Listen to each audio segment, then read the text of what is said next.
जी नमस्कार दोस्तों, good evening to all. आप सभी कैसे हैं? आशा है कि आप सभी स्वस्थ एवं मस्त होंगे और स्वस्थ एवं मस्त होने के साथ साथ उत्साहित भी होंगे, क्योंकि आज का डिस्कशन क्या होने वाला है। एम्पियर का परिपथीय नियम। एम्पियर का परिपथीय नियम क्या होता है और एम्पियर के परिपथीय नियम का अनुप्रयोग जो होता है लंबी परिनालिका के भीतर चुंबकीय क्षेत्र। एक नंबर का पूछा जाता है क्वेश्चन की एम्पियर का परिपथीय नियम क्या है, और उसी में 2 नंबर का क्वेश्चन जोड़ दिया जाता है लंबी परिनालिका के भीतर उत्पन्न चुंबकीय क्षेत्र का व्यंजक कैसे स्थापित करते हैं। स्टूडेंट्स, आप बिना खामोशी के साथ साथ अच्छे से ये तैयार हो जाएगा, टेंशन लेने की कोई जरूरत नहीं है। और पेपर बहुत नजदीक है, इसलिए कोई टेंशन नहीं, और टेंशन ना लेकर और बिंदास कठिन से कठिन मेहनत कर सकते हैं। चलते हैं, स्टार्ट करते हैं। एम्पियर का परिपथीय नियम। एम्पियर का परिपथीय नियम क्या होता है? परिपथीय नियम स्टूडेंट्स, ये परिपथीय नियम क्या होता है? एम्पियर मतलब धारा होती है। तो इस नियम के अनुसार, किस नियम के अनुसार? एम्पियर के परिपथीय नियम के अनुसार किसी भी बंद सीमा के अनुदिश, ध्यान दीजिएगा, किसी भी बंद सीमा के अनुदिश चुंबकीय क्षेत्र B का रेखीय समाकलन, चुंबकीय क्षेत्र B होगा उसका रेखीय समाकलन करेंगे। उस बंद परिपथ में उपस्थित नेट धारा आई नॉट का म्यू नॉट गुना होता है। आई जो नेट धारा आई होती है उसका कितना गुना होता है? म्यू नॉट गुना होता है। तो परिभाषा यही देते हैं, किसी भी बंद परिपथ में या बंद पास में या किसी बंद बंद सीमा में के अनुदिश चुंबकीय क्षेत्र B का रेखीय समाकलन, किसी भी बंद सीमा के अनुदिश चुंबकीय क्षेत्र B का रेखीय समाकलन उस बंद सीमा में जो होती है नेट धारा, उस नेट धारा का म्यू नॉट गुना होता है। तो लिखते हैं इस नियम के अनुसार, इस नियम के अनुसार, नियम के अनुसार किस नियम? एम्पियर के परिपथीय नियम के अनुसार किसी भी बंद सीमा के अनुदिश, सीमा के अनुदिश चुंबकीय क्षेत्र B, चुंबकीय क्षेत्र B का रेखीय समाकलन, रेखीय समाकलन, ध्यान दीजिए, चुंबकीय क्षेत्र B का रेखीय समाकलन उस बंद परिपथ में प्रवाहित नेट धारा, प्रवाहित नेट धारा, नेट धारा आई का म्यू नॉट गुना होता है, म्यू नॉट गुना होता है। ये आपकी परिभाषा कहती है एम्पियर के परिपथीय नियम, अर्थात इसको कह सकते हैं, इसका गणितीय रूप क्या होगा?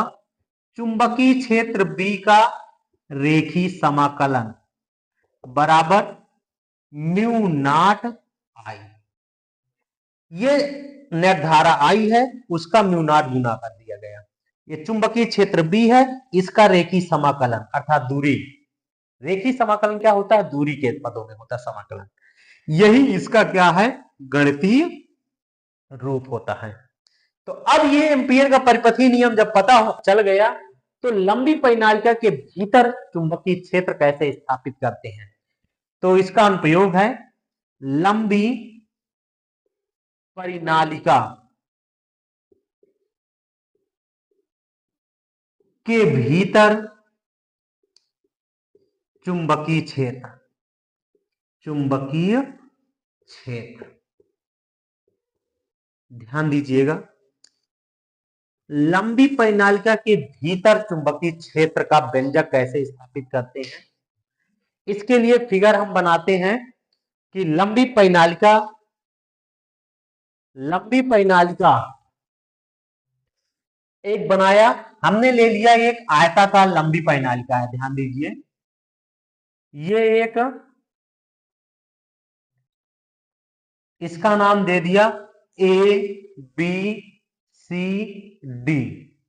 ये ए बी सी डी एक आयताकार लंबी परिनालिका है जिसमें ये तीर के निशान के अनुसार आई एम्पियर की धारा प्रवाहित हो रही है। ध्यान दीजिए, एबीसीडी एक आयताकार लंबी परिनालिका है, इससे चुंबकीय बल रेखाएं गुजर रही, ध्यान दीजिएगा।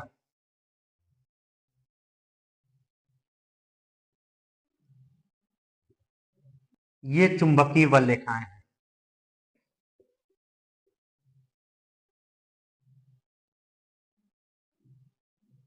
ध्यान दीजिए,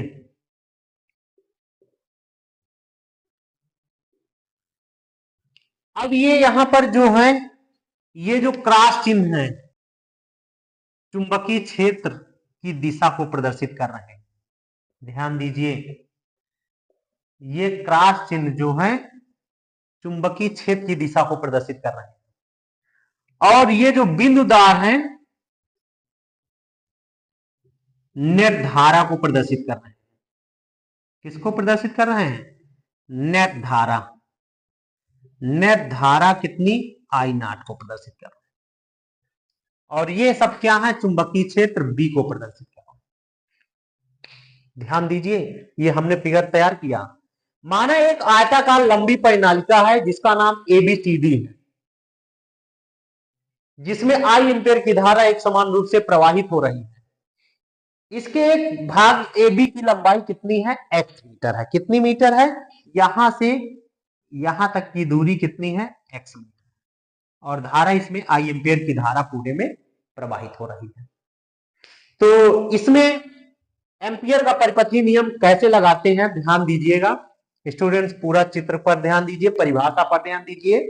तो इसके विषय में लिखते हैं, माना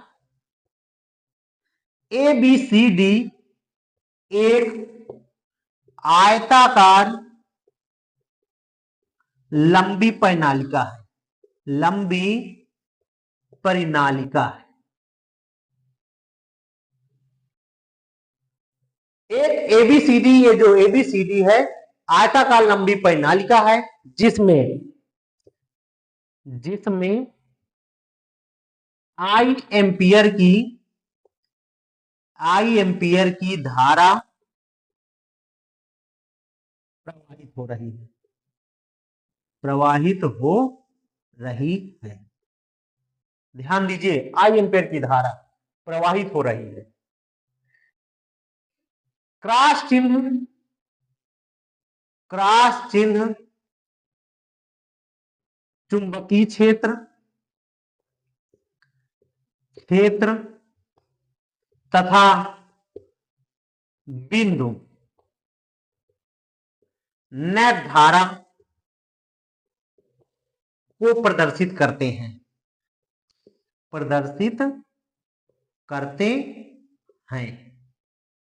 ध्यान दीजिए। तब एम्पियर का परिपथीय नियम से, एम्पियर के परिपथीय नियम से एम्पियर का परिपथीय नियम तो यही लगा दिया गया, close integration BDL is equal to कितना होता है? Mu naught I. इसको समीकरण 1 बनाकर क्या कर देते हैं? छोड़ देते हैं। इतनी बात सभी को समझ में आ गई? इतना कर दिया, इतना नोट कर लेते हैं। इतना नोट करने के पश्चात अब करते क्या है, इसको सभा करते हैं इस तरफ, क्योंकि इसी चित्र से ही कार्य करना है।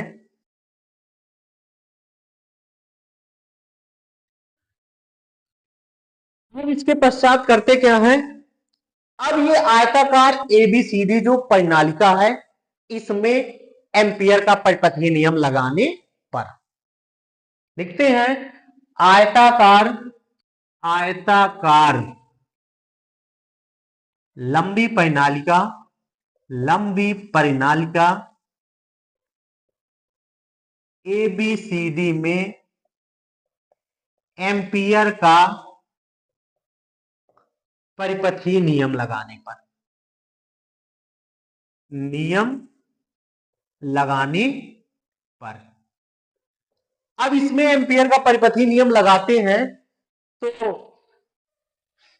Close integration of B D L is equal to ABCD के लिए।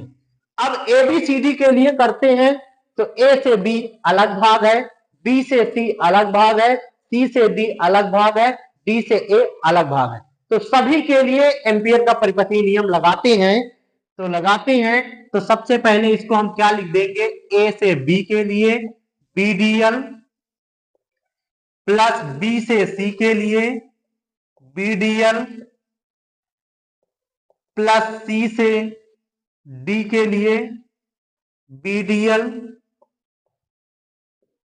प्लस डी से ए के लिए बी डी एल। सभी स्टेप के लिए हमने बी डी एल लगा दिया। अब यहां पर दोनों का क्या है, यहां पर स्केलर गुणन है, तो close integration of B D L equal to कितना है। अब इसमें लगाते हैं A to B, B D L बराबर क्या होगा, B D L cos theta. B से सी के लिए क्या लगाएंगे, B D L cos theta. C से डी के लिए B D L cos theta plus D से ए के लिए B D L cos theta. ध्यान दीजिए, ए से बी के लिए, ए से बी अक्ष के समांतर है, इसलिए थीटा बराबर क्या होगा, 0 डिग्री। लिखते हैं चूंकि ए से बी के लिए, ए से बी क्या है, अक्ष के समांतर है, इसलिए थीटा बराबर 0 डिग्री। थीटा बराबर कितने डिग्री, 0 डिग्री। बी से सी के लिए ध्यान दीजिए, बी से सी के लिए, बी से सी और डी से ए। तो यहां पर ए से बी के लिए और सी से डी के लिए भी लिख सकते हैं। ए से बी और सी से डी दोनों अक्ष के समांतर है, ए से बी भी समांतर है, सी से डी भी समांतर है, तो इन दोनों के लिए थीटा बराबर 0 डिग्री। इसी प्रकार बी से सी के लिए और डी से ए के लिए अक्ष के क्या है, अक्ष के लंबवत है। जब अक्ष के लंबवत हैं इसलिए थीटा बराबर कितना रखते हैं, 90 डिग्री रखते हैं। कितना रखते हैं, 90 डिग्री रखते हैं। 90 डिग्री रखते हैं तो ये सारे मान यहां पर रखते हैं। तो सारे मान जब रखते हैं तो क्या प्राप्त होता है, close integration of B D L equal to, रखते हैं close integration of A to B, B D L cos, A से बी के लिए क्या रखेंगे, थीटा बराबर 0 डिग्री प्लस बी से C B D L, B से सी के लिए क्या रखते हैं, थीटा बराबर 90 डिग्री प्लस सी से डी के लिए क्या रखते हैं, B D L cos, C से डी के लिए थीटा बराबर 0 degree plus close integration of D से ए, तो B D L cos theta बराबर कितना रखते हैं, 90 डिग्री। अब आपको पता है सभी के मान के कितना होगा, B D L equal to cos 0 का मान कितना होता है, 1 और cos 90 का मान क्या होता है, 0। तो रखते हैं तो इसका मान तो हो गया 1, तो close integration of A to B B D L आ गया, cos 0 का मान क्योंकि कितना हो गया 1 प्लस बी से सी के लिए बी डी एल cos 90 का मान क्या हो जाएगा 0, तो ये पूरा पद कितना हो जाएगा, यहां पर डायरेक्ट इसको हम क्या कर सकते हैं, पूरा 0 कर सकते हैं। प्लस सी से डी के लिए भी cos 0 का मान 1 होगा तो 1 का गुणा किया गया, BDL आ गया। अब इसका भी मान क्या हो जाएगा, 90 है, इसका मान भी क्या हो गया, 0। तो indication of BDL is equal to कितना आ गया, A to B BDL plus C से D BDL। अब ध्यान देते हैं, चूंकि C से D अक्ष से काफी दूर है, तो लिखते हैं चूंकि C से D अक्ष से काफी दूर है, काफी दूर है, तब यहां पर चुंबकीय क्षेत्र, चुंबकीय क्षेत्र B बराबर कितना हो जाएगा, 0। यहां पर चुंबकीय क्षेत्र 0 होगा, तो ये पद भी 0 हो गया। तब ये भी पद 0 हो गया, तो close integration of BDL equal to close integration of A to B BDL। अब A to B पर समाकलन कर देते हैं, तो B तो कांस्टेंट पद अलग हो गया, close integration of BDL is equal to B बाहर कर लिया गया, A to B DL। अब A to B की वैल्यू कितनी है, बीच की दूरी कितनी है, x है, तो लिखते हैं चूंकि close integration of A to B DL बराबर कितना, x। जब ये x मीटर हो गया, अब यहां पर रख देते हैं, तो ध्यान दीजिएगा,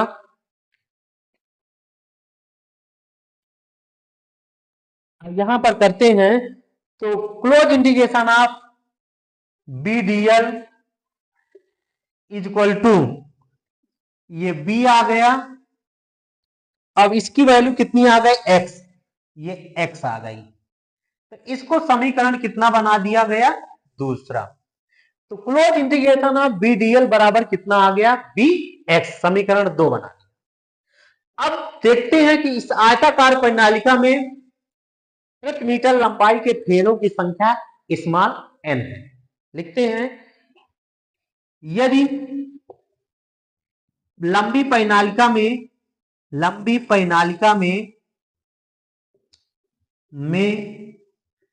प्रति मीटर लंबाई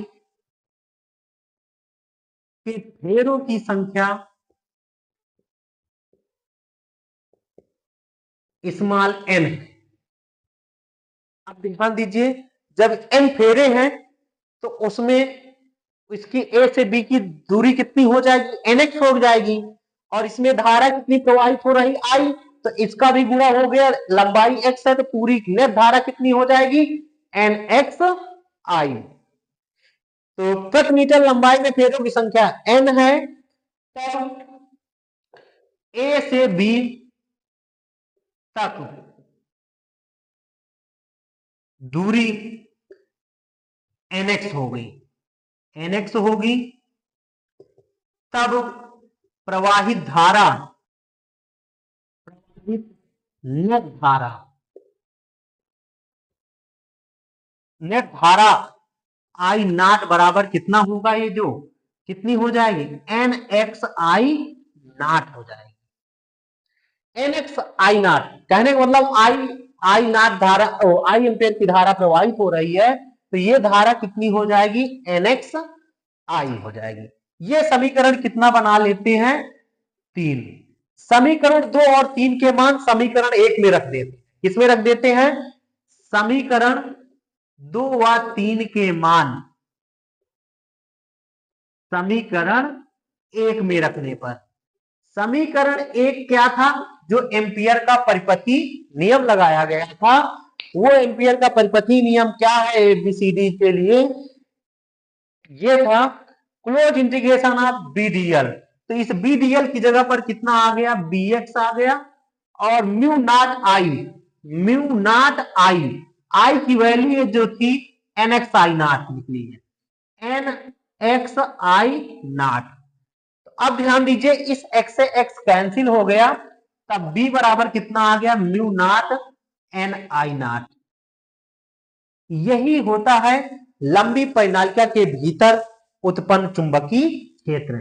यही लंबी परिनालिका के भीतर उत्पन्न चुंबकीय क्षेत्र का व्यंजक है। किसका है? लंबी परिनालिका के भीतर उत्पन्न चुंबकीय क्षेत्र। स्टूडेंट्स, अगर आपको नहीं समझ में आया हो तो यहां से गौर करिए। जब ये इतना तो सबको समझ में आ गया है, यहां पर जैसे ए से बी के लिए है, इसमें कितनी धारा प्रवाहित हो रही? आई। और यहां से यहां तक की दूरी कितनी? एक्स है। और इसके प्रति मीटर लंबाई के फेरों की संख्या एन है, तो एन का इसमें गुणा हुआ तो एनएक्स हो गई लंबाई। और धारा कितनी प्रवाहित हो रही? आई। तो उसमें आई धारा प्रवाहित हो गई, तो गुणा उसका भी हो गया, एनएक्स आई हो गई। तो उसकी नेट धारा जो कितनी हो गई जाकर? आई बराबर एनएक्स आई नॉट।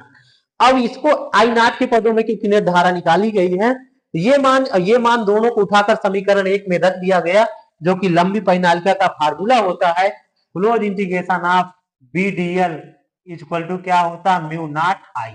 इसमें रख देते हैं तो रखा गया, तो इसकी जगह पर कितना आ गया? B x.